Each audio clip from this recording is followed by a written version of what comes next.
Hello and welcome to Principles and Practice of Auditing.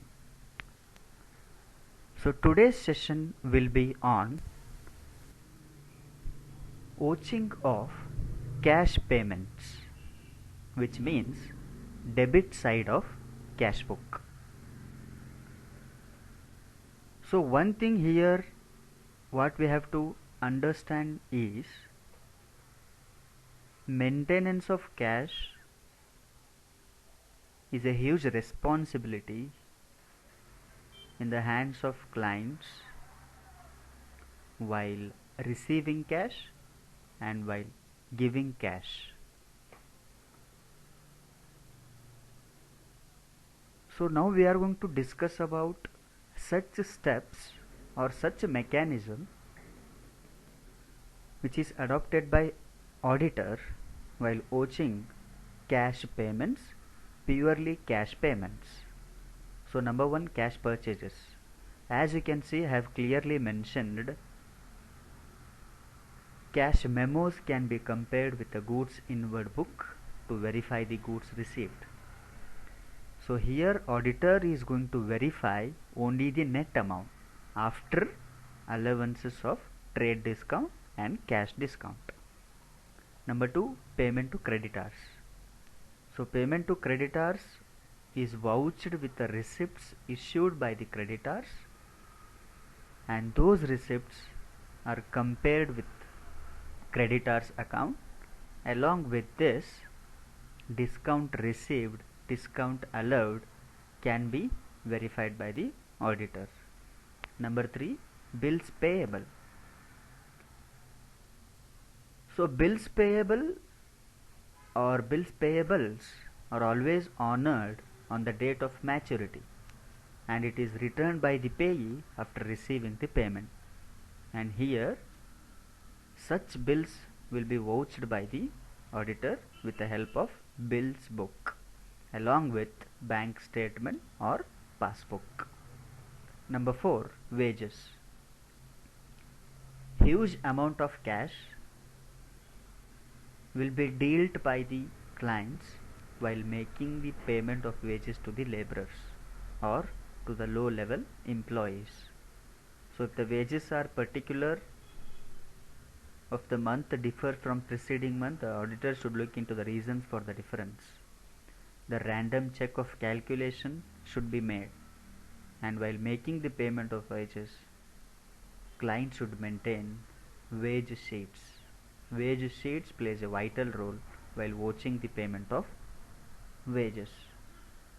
Moving on to next slide. Payment of salaries. Number 5. So as regards vouching of payment of salaries, two important points should be should auditor has to keep in mind. That is number 1, checking of salary register with the entries made in the cash book, and the other one is proper verification of deductions such as PF, allowances, loans, insurance, etc.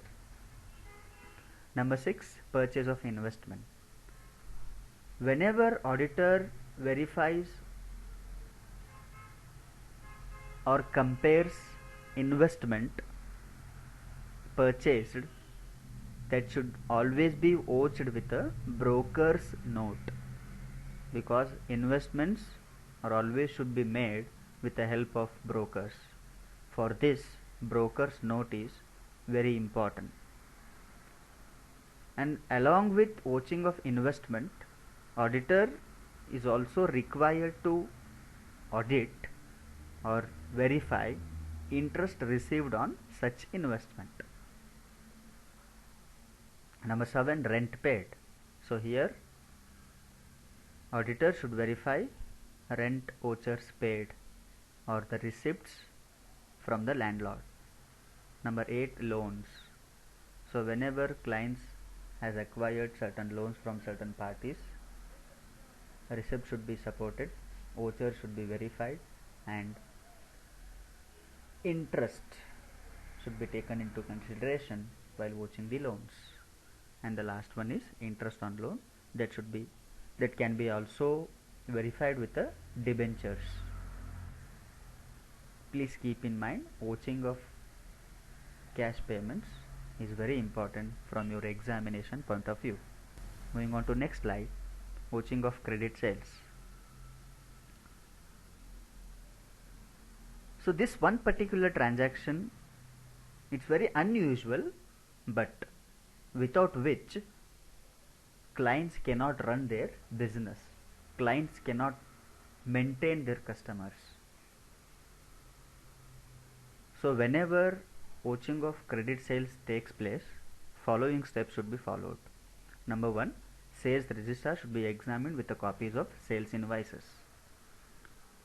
And these two documents plays a vital role whenever company or clients involved in sale of capital items.